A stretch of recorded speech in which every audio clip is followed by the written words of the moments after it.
잠시 후 4시 윤석열 대통령의 두 번째 탄핵안 표결이 시작됩니다. 국민의힘에서 어느 정도의 가결표가 나올지 주목되는데요.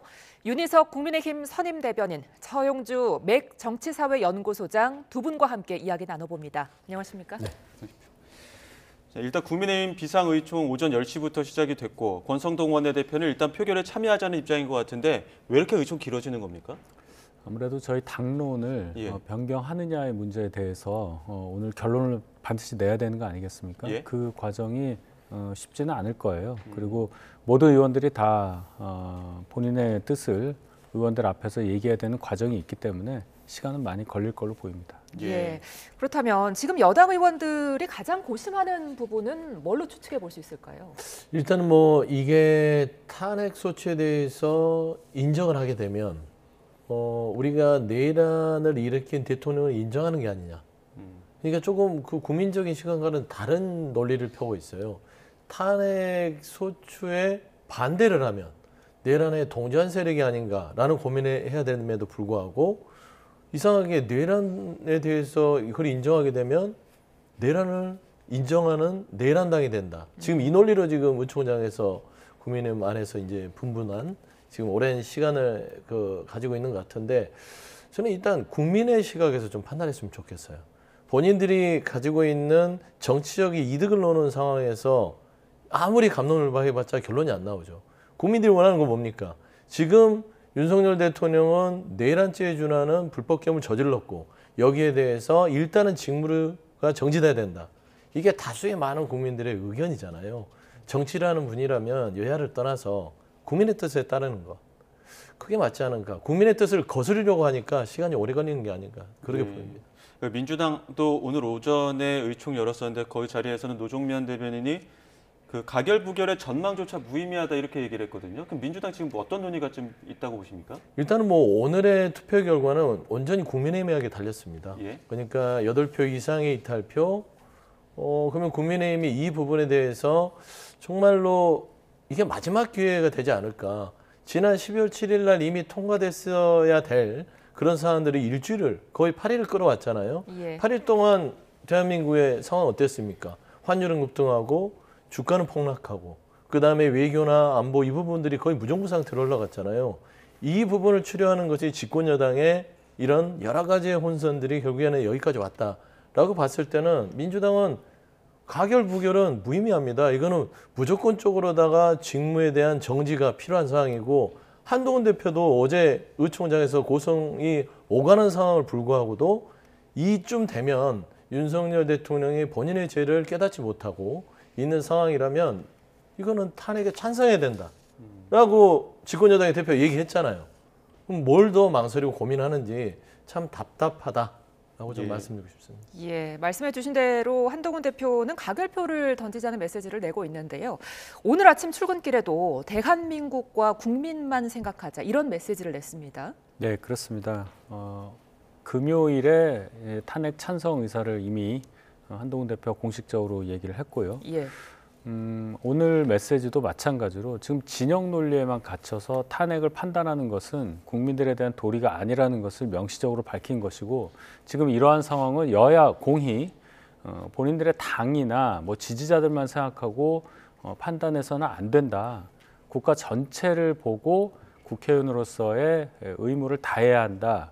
이런 가장 기본적이지만 가장 중요한 메시지를 오늘 낸 것으로 저는 그렇게 이해합니다. 예, 한동훈 대표 지금 출근길 모습 보고 계십니다. 그 1인 시위하는 모습도, 그러니까 김상욱 의원이 1인 시위할 때 다가가서 목도리를 이렇게 건네서 다시 이렇게 메어주는 장면, 지금 이 장면인데 김상욱 의원 지금 계속 1인 시위하면서 의총에 참석하는 의원들과도 계속 눈인사도 나누고 악수도 했단 말이죠. 근데 오늘 이렇게 목도리를 메어주는 장면, 이 장면은 좀 인상적이었는데 어떻게 보셨습니까? 일단 뭐 김상욱 의원이 그 지난 12월 7일 날 나름 용기 있는 행동을 했죠. 물론 부결을 던졌으나 그럼에도 불구하고 국회의원으로서의 본인이 가지고 있는 의원의 책무에 충실하려고 노력했다.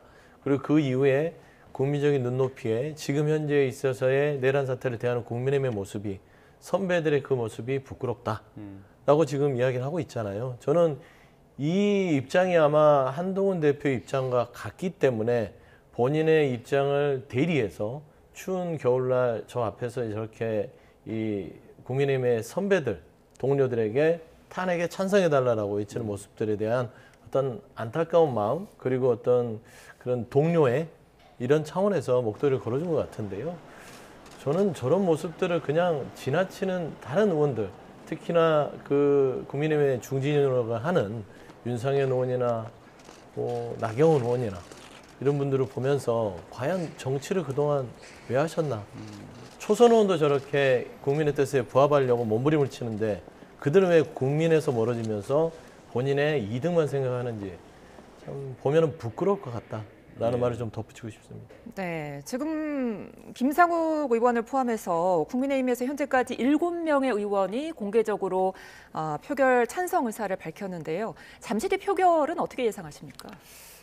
가결표가 저희 당에서 몇 표가 나오느냐 그런 예상들을 많이 하시는데 일단 8표가 분기점이잖아요. 예.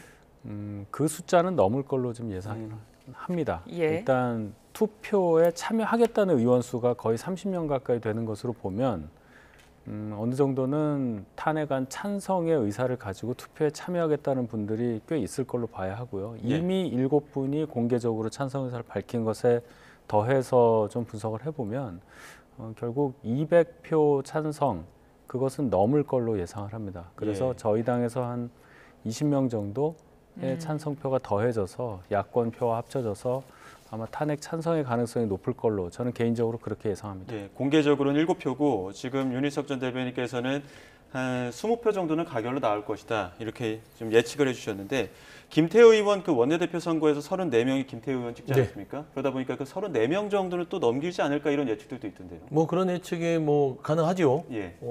그리고 지금 의총에서 크게 벗어나지 않는 의견들은 이번에는 투표에는 참여는 하자. 예. 기권하지 말자. 그래서 이게 사실상 현 시점으로 탄핵 반대가 당론이긴 하나 거기에 대해서 이제 3시 반 정도까지는 아마 결론을 내야 될 거예요. 예.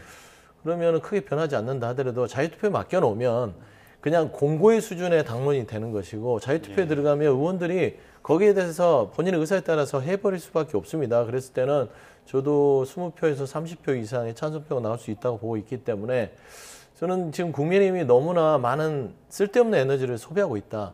지금 의총을 오전부터 지금 3시 넘어서까지 하겠다는 거 아닙니까?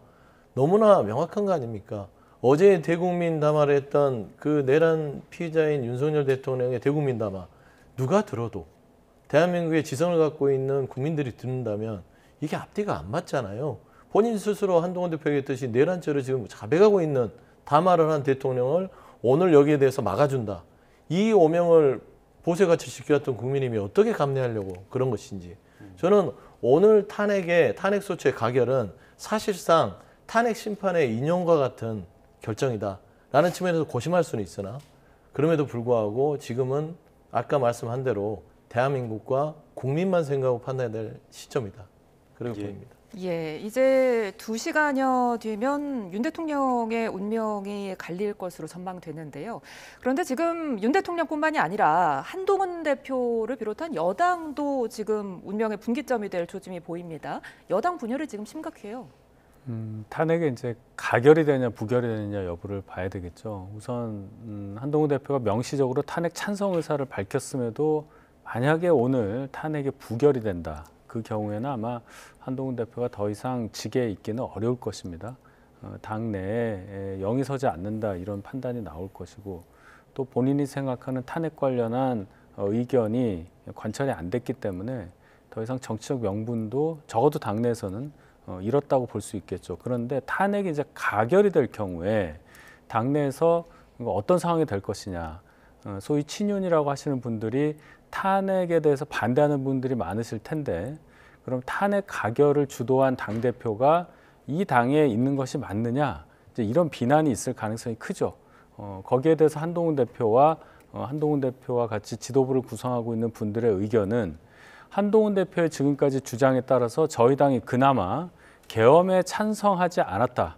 내란에 연루된 당이 아니라는 그 명분을 갖고 있었는데 왜 탄핵 가결 때문에 지도부에서 물러나야 하느냐 이런 논리를 펴고 있습니다.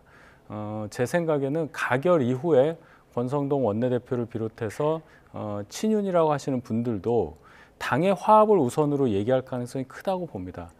지금 당 밖에서는 저희 당이 굉장히 큰 분열상을 보일 것이라고 예상하시겠지만 지난 8년 전에 탄핵 사태를 겪으면서 저희가 보였던 여러 가지 분열상들의 결과가 어땠느냐를 저희가 충분히 알고 있고 또 국민들께서도 그것을 다시 보고 싶지 않다. 이런 여론을 당연히 보이시고 있기 때문에 저희가 안에서 이 탄핵 문제에 대해서 더 다툰다기보다는 일단 당을 더 단단하게 다지면서 이 혼란상을 수습하는데 더 역점을 두지 않을까 그렇게 예상합니다. 가결이 되든 부결이 되든 결국에는 물리적으로 한동훈 대표가 버티고 있는다고 하면은 물러나지 않아도 되는 상황인데 여기서 주목하는 것들이 그러다 보니까 최고위 사퇴 여부, 특히나 장동혁 최고위원 같은 경우도 그렇고요. 또 인유한 최고위원도 최근에 사퇴 의사를 밝혔지만 또 권성동 원내대표가 만류했다는 거 아닙니까? 네. 왜 지금 만류했을까요? 일단은 뭐 지금 현재 국민의힘 상황이 그렇게 한가하진 않죠. 잘못했다가 한동훈 대표를 책임론을 물어서 쫓아내는 모습이 그려진다? 그러면 이분들이 무슨 제정신인가? 대통령과 비슷한 행동을 하는 거 아니야? 이렇게 국민들은 생각할 거예요. 왜 그러냐면 지금 내란 혐의를 받고 있는 대통령 부분의 탄핵소추도 가까스로 통과시켜서 그 부분을 지금 현직 당대표에게 책임을 물은다. 사실상 지금 대통령이 이 지경에 이르게 한 거는 당내의 친윤그룹 아닙니까? 친윤그룹이 그 옆에서 호가위에는 다 노려놓고 문제를 일으킨 거는 친윤의 핵심인 윤석열 대통령인데 왜 쓴소리를 했던 한동훈 대표가 책임을 져야 되지? 국민들은 그렇게 생각할 거예요. 그리고 12월 3일로 돌아가죠. 친윤그룹은 뭐를 했습니까? 대다수가 추경 원내대표를 중심으로 당사에 흩어져서 또는 원내대표실에 있으면서도 투표에 참여하지도 않았어요. 불법 계엄을 막아서지 않았어요. 따져보면 내란에 동조를 했다는 의혹을 받을 수 있는 사람들이 이제 와서 탄핵에 있어서 가결이 됐다고 당시 18명을 데리고 말하자면 불법 계엄을 막았던 그나마 유일한 국민의힘의 의원들에게 책임을 지운다? 이게 아이러니하지 않습니까? 그렇기 때문에 솔직히 권선동 원내대표도 그 정도의 계산을 할 거예요. 그렇기 때문에 아주 천천히 지리하게 한동훈 대표를 무너뜨릴 생각을 있을지언정 당장은 아니다. 그래서 책임론으로 지금 현재를 무너뜨리기는 쉽지 않을 것 같아요. 아주 천천히 한 대표를 나가게 만들 거다 이렇게 말해 주셨는데 뭐 한동훈 대표도 강경합니다. 내가 절대 물러날 일이 없다 이런 입장을 측근에게 밝혔다고 하는데요. 내가 왜 물러나냐 끌어내릴 수 있으면 내려봐라 이런 입장입니다. 그러니까 일단 이제 끌어내린다는 것을 기본 전제로 많이 생각들을 하시는데 지금 그럴 만한 당 상황이 저는 아니라고 봅니다. 예를 들어 얼마 전에 있었던 의총에서도 대단히 의원들 간에 한동훈 대표에 대해서 항의도 하고 뭐 그런 모습이 보이니까 당내에서 이 탄핵 이 표결 이후에 정말로 극심한 분열상이 있을 거라고 예상을 하시지만은 권성동 원내대표의 그 인유한 최고위원 사태 만류에서 보듯이 지금 현재 한동훈 지도부가 무너질 경우에 당이 어떻게 되겠느냐 그것을 다들 생각을 하고 계시는 거죠.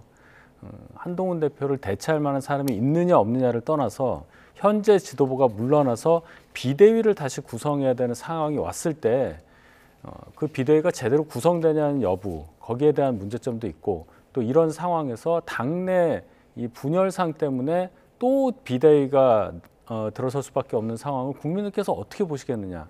대통령은 탄핵 위기에 있고 당까지 여당까지 이런 상황에 처해 있는 것을 보수 지지자들 포함해서 국민들께서 어떻게 보시겠느냐. 그 점을 저희는 더 중요하게 봐야 합니다.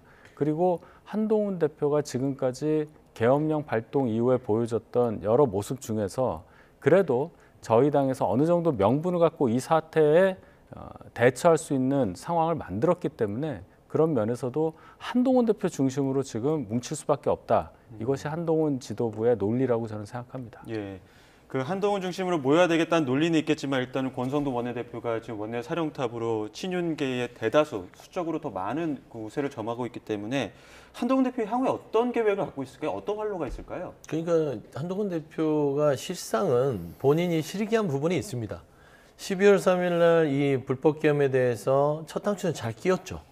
근데 지금 12월 14일입니다. 그 중간에 12월 7일이 있었죠. 이 12월 7일을 실기한 겁니다. 본인이 이 당시에 12월 3일 날 했던 국민과의 어떤 눈높이에 맞는 이런 행위들을 7일까지 이어갔다면 당내에서는 친윤들이요 한동훈 대표한테 이런 방구도 할 수 없었을 거예요. 예. 7일날 탄핵이 통과되고 이 내란에 대해서 수습하는 게 국민의힘의 입장이고 그러면 내란의 동조 부분을 14일까지 그 안에서 누가 얘기를 하겠어요. 이미 대통령이 직이 정지됐는데. 근데 결국에는 한 템포를 쉬어가면서 여러 가지 주춤거리는 모습이 지금 한동훈 대표의 위기를 초래한 것은 어쩔 수 없는 상황이나 지금이라도 이 말하자면 입장을 바꿔서 뭔가 이 정치인으로서의 추구 전략을 짠다면 결국에는 다시 처음으로 돌아가야죠. 본인이 63%의 당원과 국민의 지지를 얻은 당대표고 물론 어떤 배지는 아니나 본인의 지도력은 본인의 지지 기반인 당원과 국민한테 있다. 당 내에는 별로 지지 세력이 없잖아요. 사실상. 그랬을 때는 국민에 대한 여러 가지 지지를 다시 가지고 와서 친윤 그룹과 싸울 수밖에 없는 상황이다. 그러나 권선동 원내대표가 키는 잡고 있다. 네, 그렇게 보입니다. 예, 윤 대변인님은 계속해서 국민의힘의 분열이 생각보다 크지 않을 것이다 이렇게 말해주셨습니다만 만약 오늘 탄핵 투표에서 30표 이상 차이로 가결이 된다면 국민의힘은 분당까지 갈 수 있다. 민주당 박지원 의원이 그렇게 말을 했거든요. 어떻게 보세요? 박지원 의원은 지금까지 수차례 그러한 자극적인 언사를 많이 저희 당에게 하신 분이죠. 제대로 그게 실현된 적은 없다고 저는 기억을 합니다. 기대하시는 바가 그럴지는 몰라도 저희 당 상황을 모르고 하시는 말씀에 저희가 분열해서 분당을 할 만한 힘이 없습니다. 그런 여력이 없다는 말씀이에요. 지금 갑작스러운 계엄령 발동으로 인해서 정말 또 갑작스럽게 탄핵 사태를 맞이해야 하는 저희 당 입장에서 향후에 그런 분당을 해서 뭔가 다시 도모하자 이런 생각을 지금 할 수 있는 의원들이 몇 분이나 되겠습니까? 그리고 8년 전, 7년 전에 저희가 분당을 한 결과 바른미래당으로 나갔던 분들이 1년도 안 돼서 다시 복귀를 했어요. 그 과정에서 벌어졌던 여러 혼란들 다 들어오지 않고 바른미래당으로 남으셨던 분들과 관계 설정이 안 돼서 지난 20대 국회 막판에 선거법 통과 등등 굉장히 많은 피해를 봤습니다. 저희가 더 이상 분열할 수 없다는 것은 모두가 알고 있는 얘기예요. 분당까지는 저는 절대 생각하지 않고 내부에서 치열하게 투쟁할 가능성은 있겠죠. 그러나 결코 당을 달리해서 분열상을 극명하게 보이는 그런 일은 없을 거라고 저는 단언합니다. 예. 그럼 그 홍준표 시장의 조언은 어떻습니까? 굳이 대통령 내란 쪽으로 감옥 보낼 이유가 있냐? 여야 합치해서 질서 있는 퇴진을 좀 해야 된다 이런 입장을 오늘 밝혔거든요. 네. 이런 의견은 어떻게 좀 그러니까 좀 이상하게 한 박자씩 느려요. 요즘에 홍준표 대구시장이 본인도 좀 혼란스럽긴 한 것 같은데 좀 결론부터 말씀드리면 하나만 한 소리입니다. 이미 뭐 질서 있게 내려오고 뭐 이런 여야에 대한 전국 수습 그런 상황이 아니잖아요. 예. 그러니까 뭐 숟가락을 얻는데 좀 하나만 한 소리 하신 것 같고 지금은 명확하게 지금은 한 1시간 반 뒤에 있을 표결을 통해서 정확하게 지금 거의 이성적 판단이 힘든 대통령에 대해서 당장 직무정지를 하는 것들이 전국을 수습하는 유일한 길입니다. 그걸 여당 대표들이 지금 얘기하고 있는데 대구에 계시는 시장께서 굳이 이 상황을 판단 못하고 얘기하는 것은 그냥 숟가락 하나 얻는 정도 수준의 메시지지 않을까. 큰 평가의 의미는 없다고 봅니다. 예. 예, 잠시 뒤 뭐 가결이 되건 부결이 되건 친윤과 친한이 과연 같이 갈 수 있을 것이냐 이런 의문이 사실 계속 드는 건 어쩔 수가 없는데요. 여당 바깥에서는 이 부분에 대해서 어떻게 해석하십니까? 저는 뭐 일단은 이 부분에 있어서는 이 오늘의 표결 이후에 생각해야 될 문제들이라고 봐요. 이제 추측의 영역에서는 예. 큰 의미가 없고요. 이 표결이 된 뒤에 지금 국회의장께서 여야 대표를 불러서 간담회를 지금 예정을 하고 계시더라고요.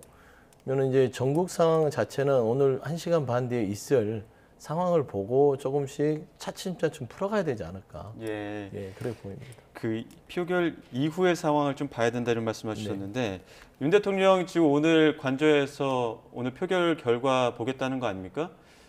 자, 그런데 과연 이 표결 이후에 윤 대통령이 또 어떤 입장을 낼지 이 부분도 좀 의문인 것 같아요. 왜냐하면 지금 좀 당 내에서도 모르게 갑자기 또 의견이 나오다 보니까 혹시 오늘 표결 이후에 또 다른 어떤 추가 입장 나올 가능성은 어떻게 보십니까?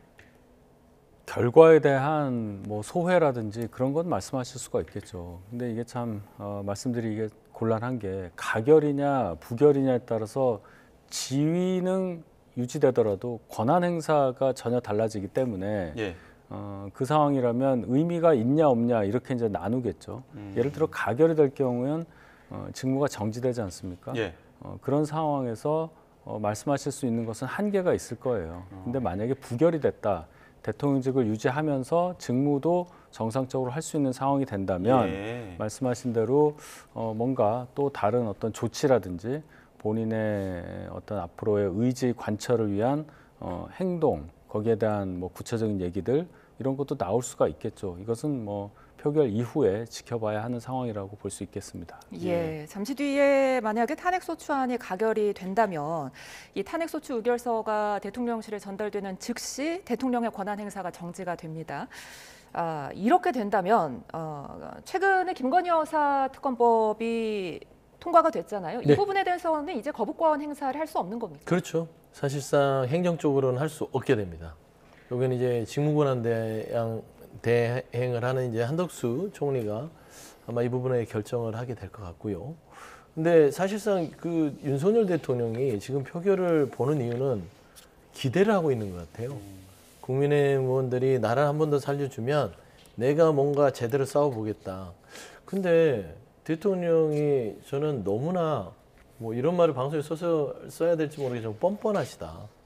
이렇게 대한민국 혼란을 초래해 놓고 본인의 직을 유지하면서 싸우겠다는 것은 이게 우리 안의 문제가 아니라 우리는 지켜야 될 게 온 세계가 보고 있습니다.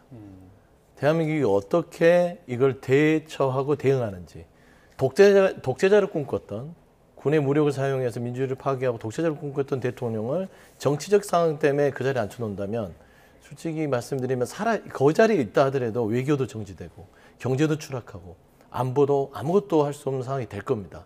권위가 떨어졌기 때문에 권한이 있는데 그 어떤 행정부의 강요들이 움직이겠습니까?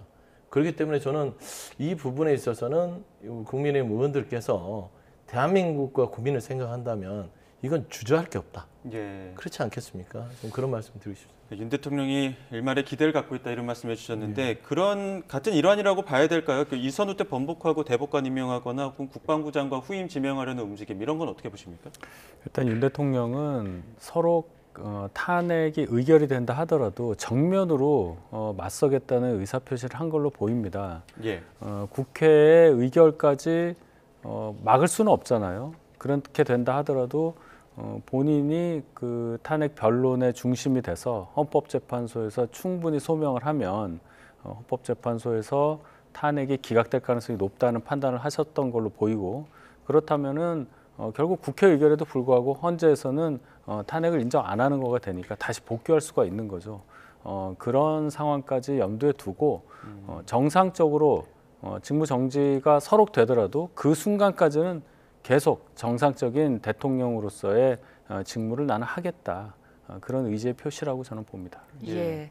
이런 가운데 지금 헌재까지 어느 정도 이제 판결이 나오기까지 어느 정도 시간이 걸릴지도 굉장히 궁금한데 이와 더불어서 민주당 이재명 대표의 대법 선고도 또 언제 나올 것인가 이 두 가지가 지금 굉장히 맞물려 있는 것 같아요. 뭐 일단은 뭐 이재명 대표의 대법 선고와 지금의 이 내란 사태를 좀 연관이 있는 거는 조금 부적절해 보이긴 하나 정치 상황이니까 분석을 하게 되겠는 것이겠죠. 예. 일단은 오늘 가결이 된다면 법률상은 180일 이내에 헌재가 판단하게 돼 있고요.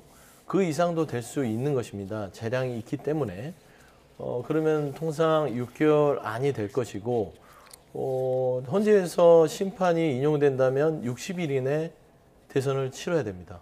그러면 최장 240일이 되겠죠. 내년 8월을 예상할 수 있어요. 오늘 가결이 된다면 이재명 대표의 그 지금 현재의 어떤 공선법과 위증교사의 이 재판 부분들은 특히 공선법은 633이라서 8월 이전에 나오는 것들이 통상 맞는 일정이죠. 하지만 그 자체도 여러 가지 일정을 고려할 때는 8월 이전에 나올지 안 나올지 모르겠습니다.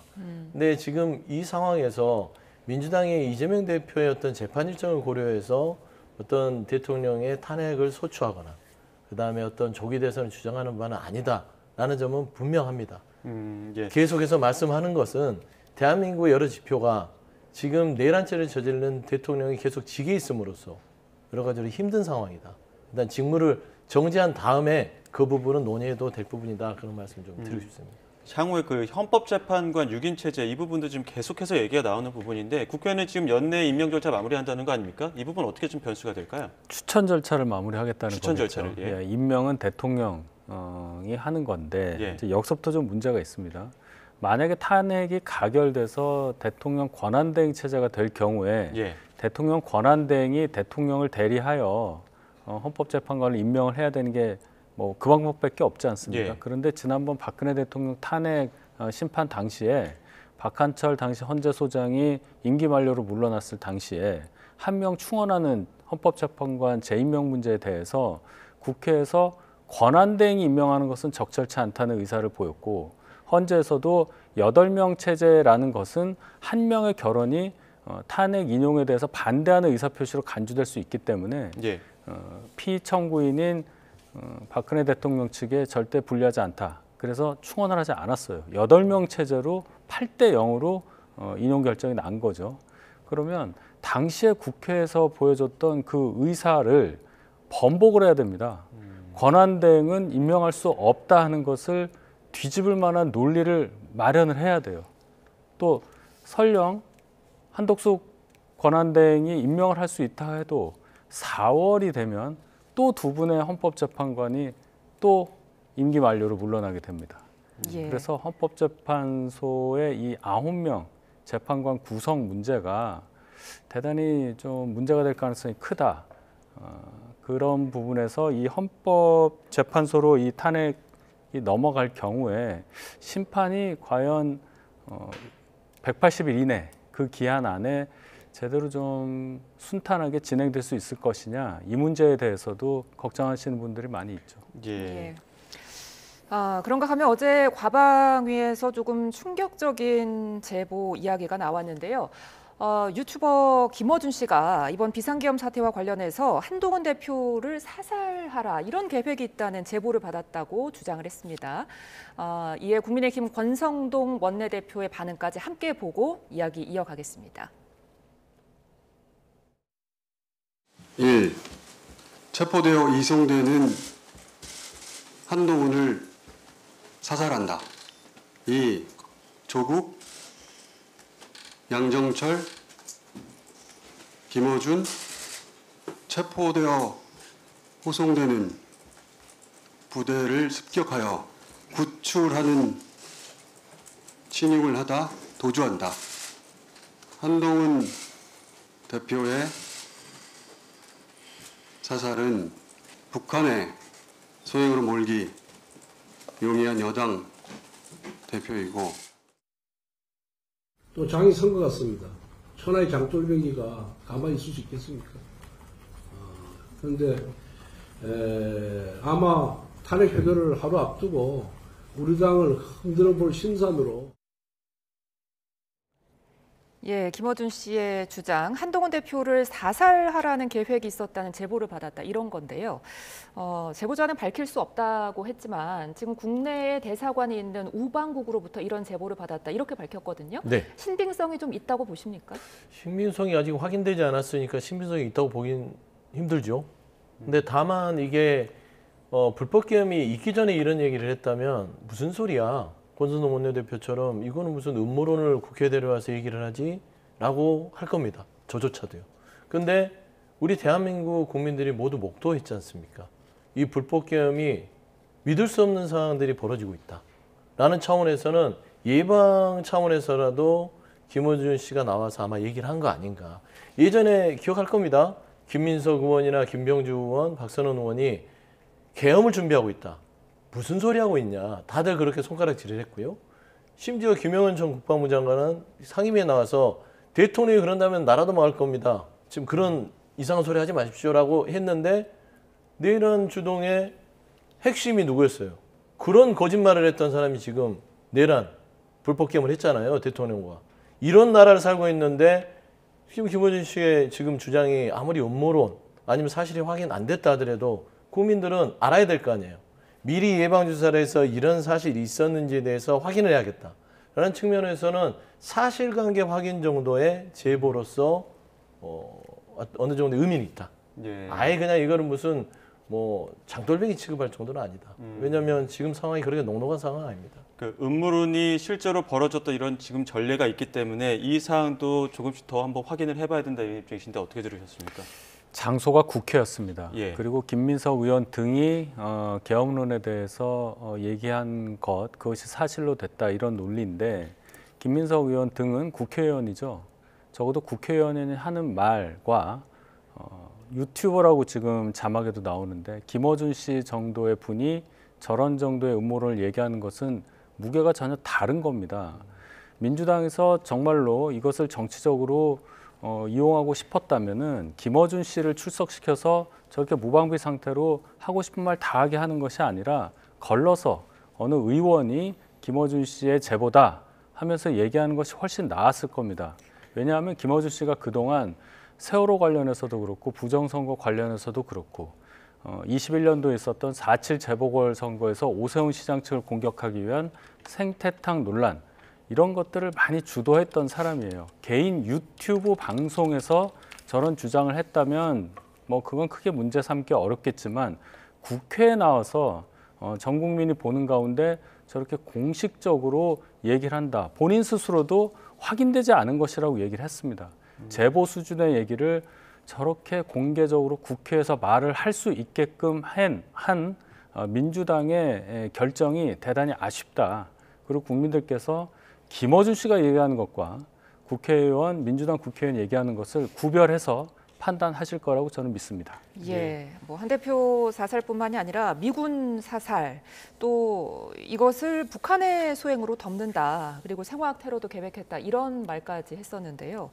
뭐 사실이라면 너무나 심각한 사안이라서 김어준 씨도 뭐 아주 근거 없는 이야기를 하지는 않았을 것 같기도 한데 어떤 추가적인 근거가 나올 수 있을까요? 지금 사실관계를 민주당의 국정원 출신인 박선원 의원이 확인하고 있는 것으로 알고 있고요. 그게 사실 여부를 확인해서 국민께 다시 알려드릴 뭐 그런 생각인 것 같습니다. 예. 다만 보면은 지금 뭐 MBN 속보였던 것 같은데 단독이었던 것 같은데 HID 북파공작원 쪽 요원의 제보다라는 이런 얘기들이 있고요. 당시에 이 내란에 준하는 불법 계엄 당시 HID 북파공작원 7명이 분당에 3박 4일로 말하자면 작전 수행을 갔어요. 그 사람들이 하는 이 일들이 그런 겁니다. 왜냐하면 그 북한에 가서는 마치 그쪽에 있는 사람들이 뭐 소요를 이루는 것처럼 하는 행위들을 아주 고도의 작전 훈련을 했던 사람이라서 이 안에서도 그런 일을 할 수 있는 사람들이에요.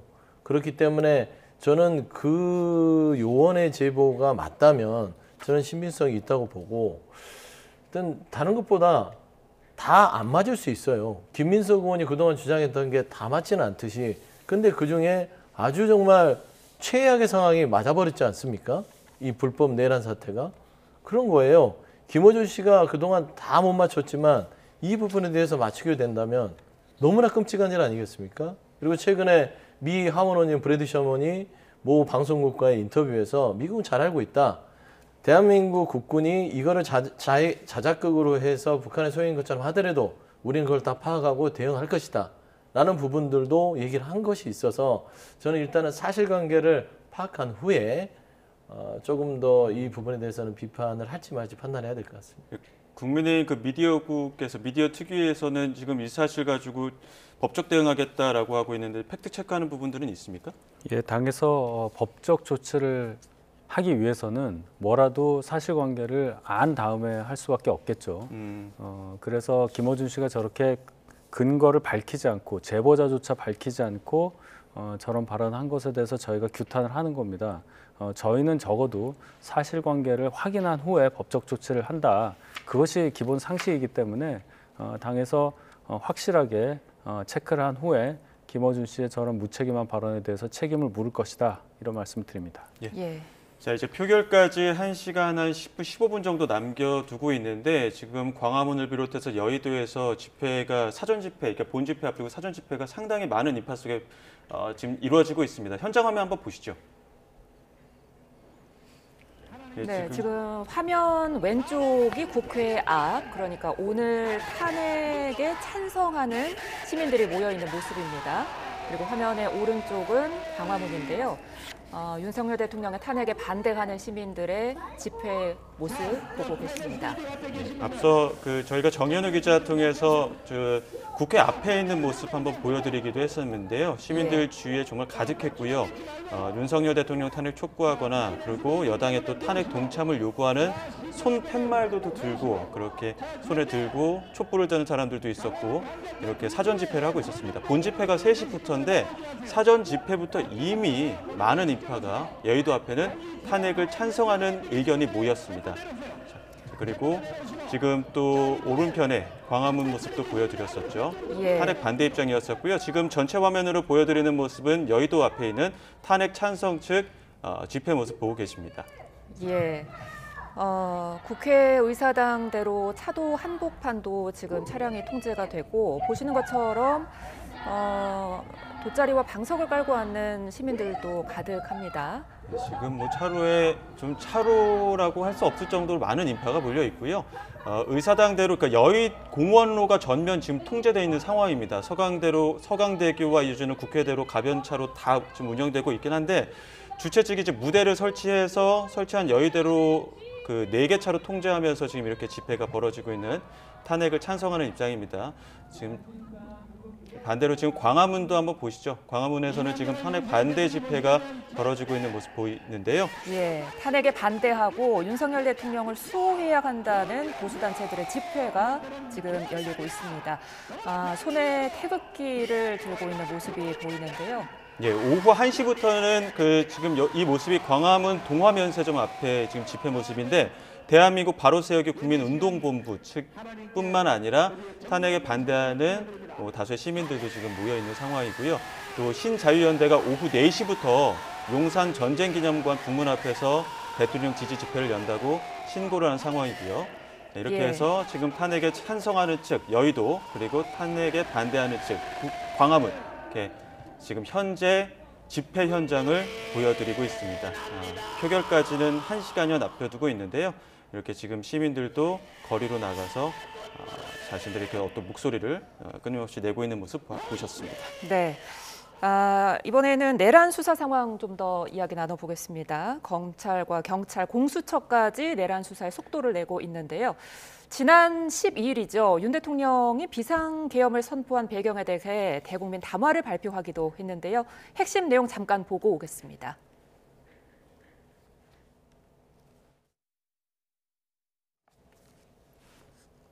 현재의 망국적 국정마비 상황을 사회 교란으로 인한 행정사법의 국가기능 붕괴 상태로 판단하여 계엄령을 발동하되 그 목적은 국민들에게 거대 야당의 반국가적 패악을 알려 이를 멈추도록 경고하는 것이었습니다. 소규모이지만 병력을 국회에 투입한 이유도 거대 야당의 망국적 행태를 상징적으로 알리고 계엄 선포 방송을 본 국회 관계자와 시민들이 대거 몰릴 것을 대비하여 질서 유지를 하기 위한 것이지 국회를 해산시키거나 기능을 마비시키려는 것이 아님은 자명합니다. 도대체 2시간짜리 내란이라는 것이 있습니까? 대통령의 헌법적 결단이자 통치 행위가 어떻게 내란이 될 수 있습니까? 대통령의 비상계엄 선포권 행사는 사명권 행사, 외교권 행사와 같은 사법심사의 대상이 되지 않는 통치 행위입니다. 네, 정리를 하자면 계엄 선포는 고도의 정치 행위였다. 그리고 야당의 횡포에 대한 경고 차원이었다. 그러니까 진짜 내란을 할 의도는 아니었다. 이런 거였는데요. 하지만은 현장 지휘관들은 이와는 또 상반되는 진술을 하고 있거든요. 그러니까 양쪽에 한쪽은 거짓말을 하는 상황인 거죠. 어떻게 보세요? 누가 보더라도 대통령이 거짓말하고 있는 거 아니겠어요? 모든 실행하는 사람들이 누구 지시를 받고 왔겠습니까? 그러니까 내란에 정말 가담했던 군인, 경찰 다 총수들입니다. 사령관, 청장. 이분들이 국민 앞에서 거짓말을 하면서 긴급 체포될까요? 차라리 거짓말을 할 것 같으면 차라리 대통령 편에서 같이 입을 맞추죠. 그러니까 상식적으로 우리가 생각하면 그래요. 그러면 유일하게 대한민국에서 거짓말하는 사람 지금 누가 있죠? 내란의 중심이 됐던 대통령 혼자 거짓말하고 있는 겁니다. 그건 그냥 상식적으로 아는 건데 그 상식을 뛰어넘는 행위들을 지금 계속하고 있다라고 말씀드리고 세 가지 말씀드릴게요. 짧게. 비상계엄이 이 야당의 경고 차원에서 했다. 대한민국 헌법과 법률은요. 비상계엄을 경고하는 데 사용하지 못하게 하고 있습니다. 전시내란, 치안절차가 부재할 때 쓰라고 아주 제한적으로 하고 있고요. 그걸 잘못 썼을 때는 처벌 자체도 사형, 무기징역, 무기금고에 처합니다. 그러니까 경고용으로 사용할 수가 없어요. 본인 스스로가 경고용으로 사용했다고 하고 있지 않습니까? 내란죄를 자백하는 것이다. 그 다음에 거대 야당의 폐악질이요. 정치로 풀 문제입니다. 왜 비상계엄을 사적 복수에 활용하죠? 이거는 헌법에서 용인하지 않습니다. 이것도 틀렸고요. 세 번째, 통치행위다. 이거는 법적 판단을 받을 부분이 아니다. 이미 대법원의 판례는요. 국민의 기본권을 침해하게 됐을 때는 비상계엄이라 할지라도 법적 판단을 받게끔 법원이 판시하고 있습니다. 이 모든 대한민국의 헌법 시스템과 민주주의에 대한 기본적인 개념이 없는 망상, 그리고 그 유튜버들이 주장하는 것을 지금 대국민 앞에 고백한 것이다. 예. 그래서 이거는 평론의 가치가 없는 것이에요. 자, 그 대국민 담화 이후에 또 배치되는 증언들 나온 것 중에 하나가 조주 경찰청장 측에서 나온 겁니다. 그러니까 현직 그 판사에 대한 체포 지시가 있었다라는 부분이 나오거든요. 근데 윤 대통령의 대국민 담화를 보게 되면 계엄 배경에 그 사법부 탄핵의 움직임도 있어서 이를 불가피하게 했다라는 부분이 나오지만 지금 대법이나 그 서울중앙지법 같은 경우는 만약에 이 체포 지시가 사실이라면 사법부 무력화다 이렇게 좀 반박하고 있는 상황. 이 배치되는 주장은 어떻게 보십니까? 일단 만약에 그게 사실이라면 유신 때도 없었던 일입니다. 판사까지 체포를 한다 그런 생각을 가지고 비상계엄을 했다면 그것은 당연히 사법부에서도 가장 높은 수준의 항의를 할 수밖에 없는 상황이죠. 중요한 건 정말로 지시가 있었느냐, 명확한 지시가 있었느냐를 밝히는 것이라고 봅니다. 대통령께서는 아직까지 그런 일은 없다. 그런 뜻을 담화를 통해서 말씀하셨고 경찰청장이라든지 다른 분 또는 다른 분의 그 영장에 이제 뭐 체포 지시를 내렸던 그 대상자들의 명단이 있다고 보도가 나오지 않습니까? 이 부분은 결론적으로는 뭐 수사를 통해서 밝혀질 수밖에 없다. 지금으로서는 뭐라 단언할 수 없다고 그렇게 생각합니다. 예. 예. 자, 지금 말씀 중에 지금 속보가 들어와서 속보 한 가지 전해드리겠습니다. 앞서 저희가 여의도, 광화문 그 집회 현장에 굉장히 많은 인파가 몰렸던 것을 현장 그 생중계로 보여드렸었는데요. 예. 지금 들어온 속보에 의하면 여의도 집회 관련 인파 밀집으로 오후 2시 45분부로 국회의사당역과 여의도역 9호선 무정차 통과 중이라는 소식이 속보로 들어왔습니다. 예, 이 부분 교통 이용하실 분들은 좀 참고하셔야겠고요. 계속해서 대담 이어가 보겠습니다. 지금 조지호 경찰청장 그리고 김봉식 서울경찰청장 이 경찰의 수뇌부가 구속된 초유의 사태가 벌어졌는데요. 증거인멸 우려가 있다고 좀 보는 걸까요? 그렇죠. 그러니까 그 증언 중에 이 불법계엄을 선포하기 3시간 전에 이제 그 관저에 가서 만나고 왔을 때 체포 명단을 그리고 이 비상계엄에 대한 내용을 A4지에 줬다고 하지 않았습니까? 예. 근데 이게 말도 안 돼서 찢어버렸다라고 했던 거를 아마 영장부에서는 이걸 증거인멸로 본 것 같습니다. 그러니까 이거를 말도 안 돼서 찢었는지 아니면 인멸이라고 했는지 판단이 안 서기 때문에 이걸 증거인멸로 보는 것 같고요. 지금 경찰청장과 서울청장이 구속이 됐다는 건 이 사안 자체가 내란죄의 혐의들이 너무나 명확하기 때문입니다. 근데 지금 대통령 혼자만 본인이 내란죄를 저질러 놓고도 나는 그런 적이 없어 라고 하는데 이 상황인식이 정말 재판부나 향후에 경찰서에서 어떻게 받아들여질지 너무나 뭐 뻔하지 않습니까? 그래서 예. 저는 지금 조지호 경찰청장과 서울청장의 구속을 통해서 저는 이 경찰 국수본에서 더 확실한 증거들이 쏟아지지 않을까 그렇게 좀 보고 있습니다. 예. 자, 그럼 여기까지 듣도록 하겠습니다. 지금까지 윤희석 국민의힘 선임대변인, 서용주 맥 정치사회연구소장 두 분과 함께했습니다. 고맙습니다.